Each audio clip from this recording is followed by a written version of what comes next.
Olá, pessoas! Como é que vocês estão? Eu sou a Ana aqui do Na Estante e vim falar sobre o livro mais criticado, julgado e polêmico aí deste primeiro semestre. Sim, estou falando dele! A Prometida, da nossa querida Kiara Cass.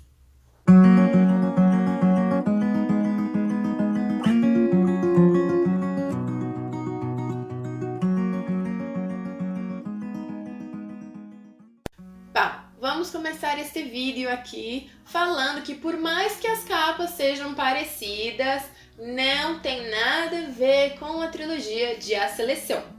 Sim, as capas são parecidas, os livros se passam também esse novo numa monarquia, com reis e tudo mais, porém, entretanto, todavia, não tem nada a ver. É um novo universo que a Kiara Cass criou, ok? Pausa aqui para lembrar vocês de se inscrever aqui no canal se vocês ainda não são inscritos, ativa a notificação para saber quando tem vídeo novo, tá bom? E vai lá no Instagram seguir, curtir as fotos, comentar que eu tô sempre online por lá. Já deixando claro também que se tiver um barulhinho aí meio estranho no fundo é porque a Arya tá deitada ali mordendo o brinquedo dela e pode ser que fique um barulhinho meio estranho às vezes. Mas é só a cachorra, tá tudo bem. Então bora lá, como falei, A Prometida é um novo livro aí de uma saga que a Kiara Cass está criando. Ele é ambientalizado num universo totalmente novo e fictício, né? Que ela criou aí de séculos atrás. Em nenhum momento do livro ela diz exatamente qual é o século, mas se a gente parar para prestar atenção aí em elementos da narrativa, como os costumes da realeza naquela época, as carruagens, a descrição da sociedade e tudo mais, deve ser mais ou menos lá no século XVI que essa história se passa, mas é claro, tudo fictício. Nós ainda não sabemos quantos volumes terão essa saga, a gente não sabe se vai ser uma trilogia igual a Seleção ou se terão mais livros, porque até agora a autora não falou nada sobre isso. Tudo que se sabe é que ela já está trabalhando sim na continuação deste livro. Eu acho que eu nunca senti tanta dificuldade em avaliar um livro quanto eu senti para dar uma notinha aí pra Prometida. E eu acredito que mesmo fazendo um vídeo aí, já tendo estruturado meu roteiro, vai ser um vídeo talvez um pouco difícil de se expressar, porque eu realmente não sei o que sentir depois de ler A Prometida. E até agora eu não sei muito bem o que eu achei de fato do livro, né? Me perguntaram, mas você gostou? Você desgostou? Odiou? E eu me sinto aí um pouco que na corda bamba, porque são muitos elementos, muitas coisas. Obrigada, viu, Arya?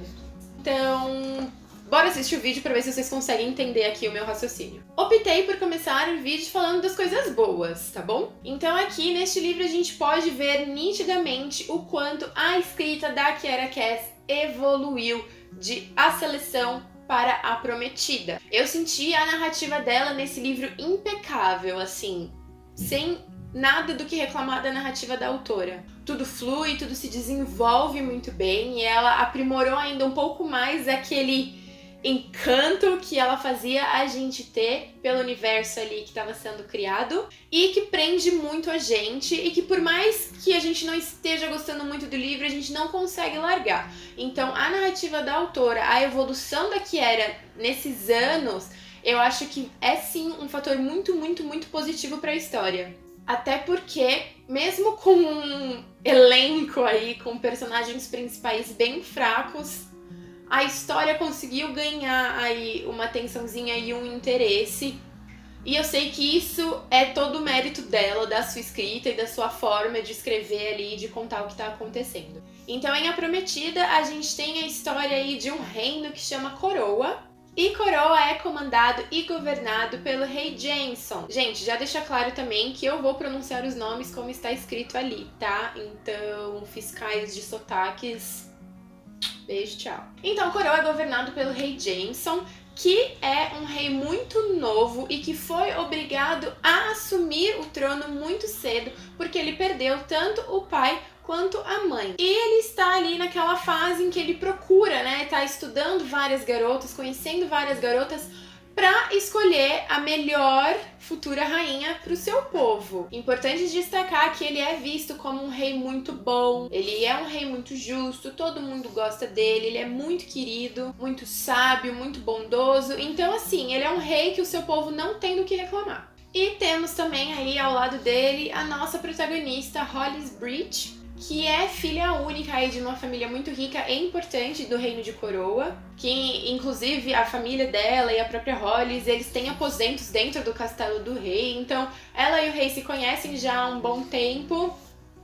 E a sua família aí tem nome, né? Ela tem berço para poder conquistar o coração do rei. E aí, o próprio povo de Coroa tem opiniões muito divididas, né? Porque ela é vista como a favorita do rei, porém, muitas pessoas não gostam dela. Então tem...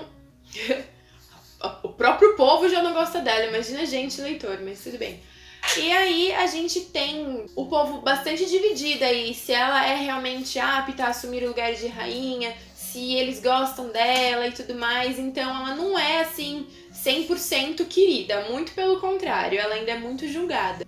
E ela vai aí com o seu jeitinho meio engraçado, conquistando o coração do rei. E porque, segundo ele, ela é muito engraçada. Ela faz ele... Que isso? Arya, tudo bem, meu amor? Ela faz ele rir muito, ela é muito engraçada. Eu, particularmente, achei ela bem normal, mas achei o rei um bobão. Assim, tipo, ela falava A, ele tava B, tudo era muito engraçado pro rei. Então eu, particularmente, achei ele um puta de um bobão. Bem pamonha, assim, sabe? Que ri de tudo.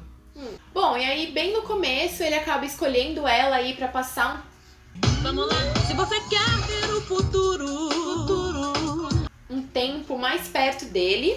E eles acabam ficando mais próximos, porque o rei quer que ela esteja perto aí pra conhecer melhor do dia a dia dele, como estudar também como ela tomaria certas atitudes, qual é a opinião dela frente a algumas questões aí políticas e tudo mais. Então eles acabam ficando mais próximos porque ela ainda não era a noiva dele, mas ela era uma futura noiva. Então ela acaba ficando muito mais próxima dele quando ele decide botar ela aí em jogo pra dar uma estudada nas atitudes dela. Muitas pessoas falaram que ele já estava apaixonado por ela, que ele ama ela, que ele queria ela mais perto dela.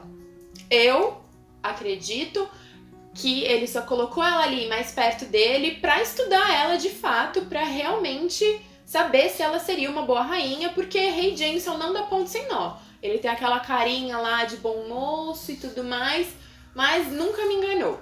E a Hollis, o que a gente pode falar da Hollis?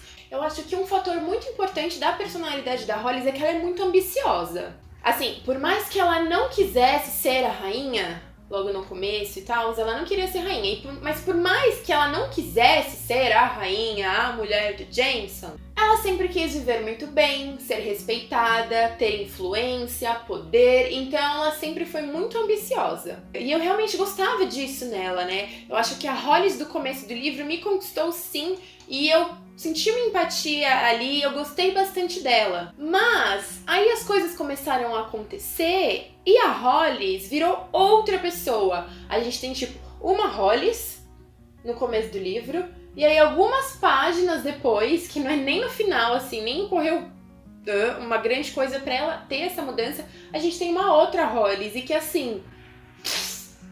Deixo aqui bem claro que eu não tenho nenhum problema com personagens mudarem, evoluírem, se descobrirem, se redescobrirem, se colocar assim em outros lugares e de fato ver as coisas com os outros olhos. Não é isso, eu gosto muito quando os personagens evoluem e são desconstruídos.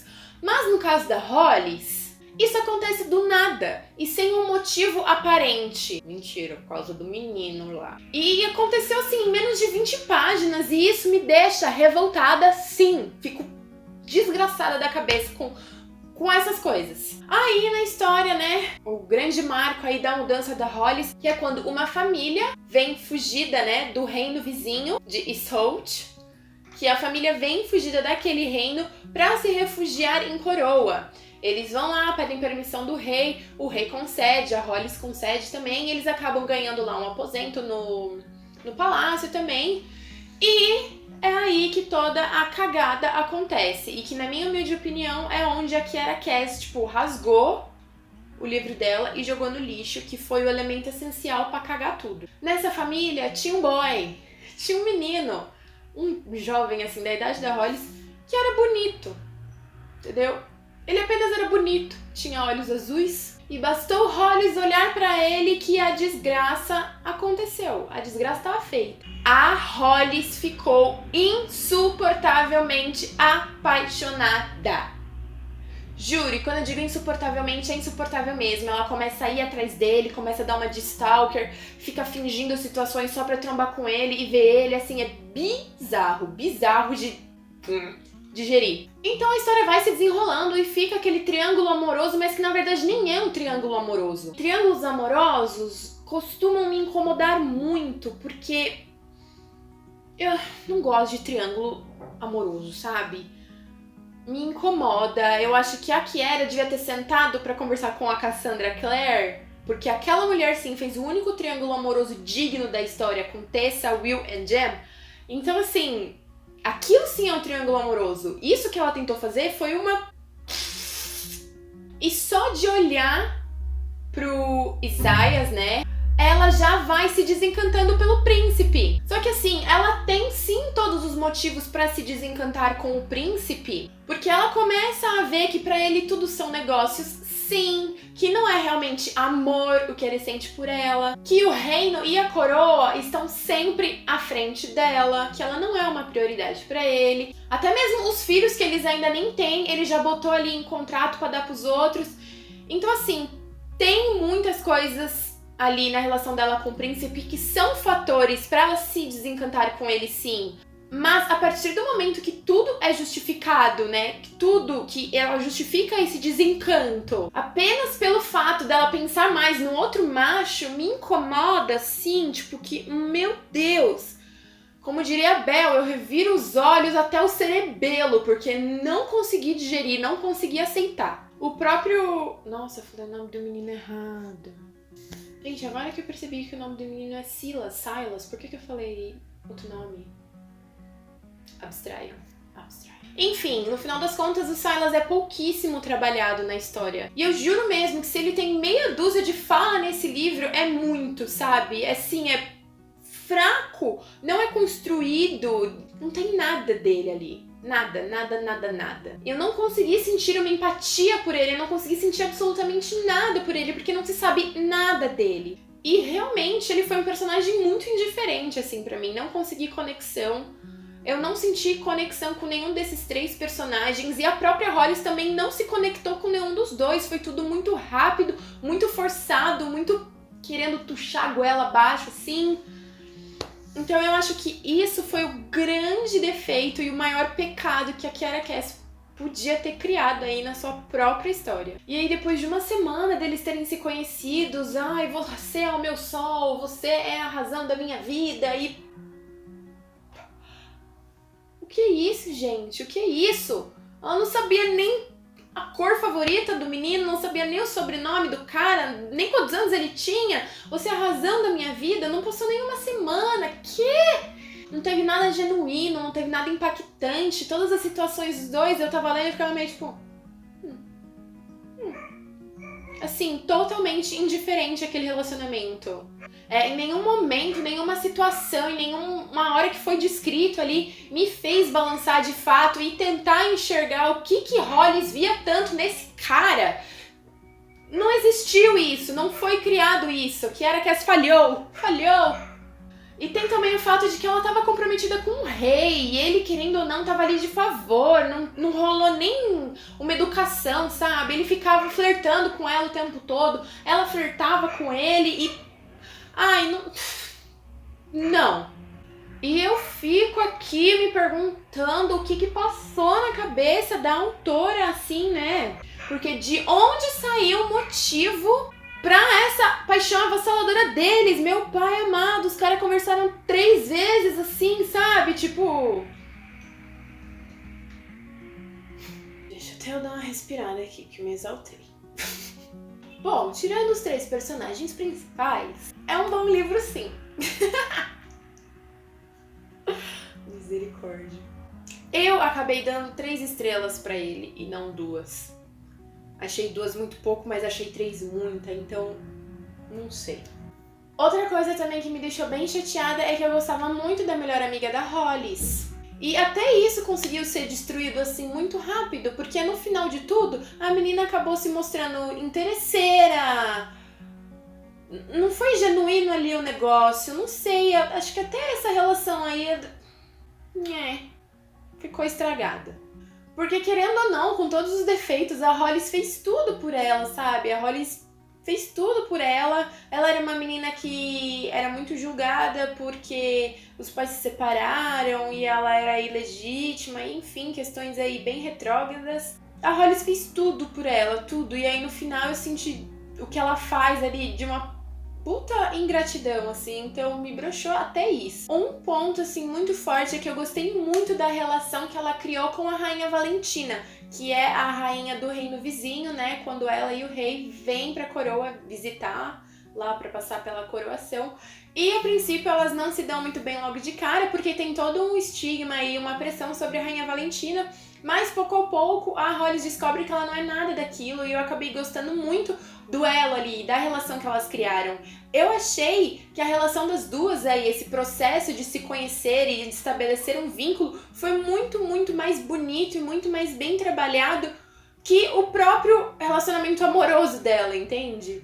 A ideia delas se abrirem, fazerem confidências e naquele momento que a gente realmente percebe que tem muita história por detrás dos reinos que a Hollis não sabe. E deixa aquele suspense e aquele mistério pra gente tentar entender de fato o que tá acontecendo aí, né, nas fronteiras dos reinos, o que acontece de fato em Isolde. Trazer esses aspectos aí obscuros dos reinos acabou dando pra gente e pra autora uma margem assim pra criar de fato uma grande história, um grande arco aí que espero que seja bem desenvolvido nos próximos livros dessa saga. Ela deixou sim uma pulguinha atrás da orelha, né? A gente ficou muito instigado a saber mais. Então eu acredito que essa parte do livro aí que o outro rei vem visitar a coroa é pra mim um momento chave, assim, um momento muito forte do livro. Eu sinto assim que de fato o livro só vale a pena porque a autora criou um mundo muito bem estruturado assim do zero, né? Um novo universo muito bem trabalhado e contado com muita propriedade, assim, vários reinos, nomes de reis, histórias passadas, então é citado várias vezes. Eu gostei muito dessa ambientação, até as questões políticas que ela comenta, então a gente descobre aí coisas do passado, então é um reino, é um livro muito bem escrito e bem criado nesse fator, né? Ela abordar muito também essas questões políticas dos reinos, contratos aí, toda essa questão da monarquia foi muito rica, muito bem escrita por ela. E eu acho que foi isso que salvou o livro, porque se ela tivesse escrito talvez igual em A Seleção, que ela não trabalha tanto essa questão dos reinos em si, não trabalha tanto a história do lugar, eu acho que o livro não teria nenhum atrativo. Então, isso foi um fator assim que ganhou o livro, que fez o livro valer a pena. A cultura de cada reino é muito bem detalhada, a tensão política aí entre os reinos, eventos e fatos que se amarram muito bem. Então, assim, isso acabou sendo o suficiente pra me ganhar nesse livro. Mas também eu acredito que foi só isso, entende? Tipo, foi tudo isso, essa questão, mas ao mesmo tempo foi só isso. Não sei se tô sendo uma péssima booktuber aqui pra vocês, mas é isso. Eu tô muito ansiosa, assim, pela sequência, porque eu achei o arco aí do fechamento do livro bem bom, bem tenso e tipo... Eu também não vou dar spoiler aqui, porque o final é bem surpreendente e tal, e não é o meu objetivo aqui. Então vocês vão ter que ler, vocês vão ter que criar as suas próprias opiniões sobre esse livro, até porque se a gente vai lendo e ouvindo tudo que a gente vê aí na internet, às vezes a gente acaba pré-julgando, né, o livro antes da gente mesmo ter essa experiência. Eu vi muita gente falando mal, metendo pau, dando 1 estrela, 0 estrelas, e eu falei, gente, não é possível, eu preciso tirar as minhas conclusões, e por isso que eu li. De qualquer forma, eu realmente não iria ligar se esse triângulo amoroso, se a relação dela com qualquer um dos caras desaparecesse aí na continuação, porque pra mim foi completamente indiferente e inútil nesse primeiro volume. Bom, mas foi isso, eu acho que ficou mais um vídeo de desabafo do que um vídeo de resenha, mas tudo bem, precisava botar isso pra fora. Entre tantas opiniões que a gente tem visto por aí, acho importante deixar a minha registrado. Mas aproveita e conta aqui embaixo pra mim o que vocês acharam de A Prometida. Vocês já leram? Ou vocês acabaram desistindo por conta de todos os feedbacks negativos? Comenta aqui, vamos conversar, tá bom? Mais uma vez eu faço uma ressalva de que eu gosto muito da Kiera Cass. Que não é um livro de todo ruim e que eu acho sim que todo mundo que tá com vontade tem que ler pra tirar as próprias conclusões, até porque o que não funciona pra mim pode ser que funcione pra você, tá bom? Espero muito que vocês tenham gostado desses vídeos, muito obrigada por aguentar até o final, porque eu sei que eu reclamei muito, mas é isso, um beijo e até o próximo vídeo.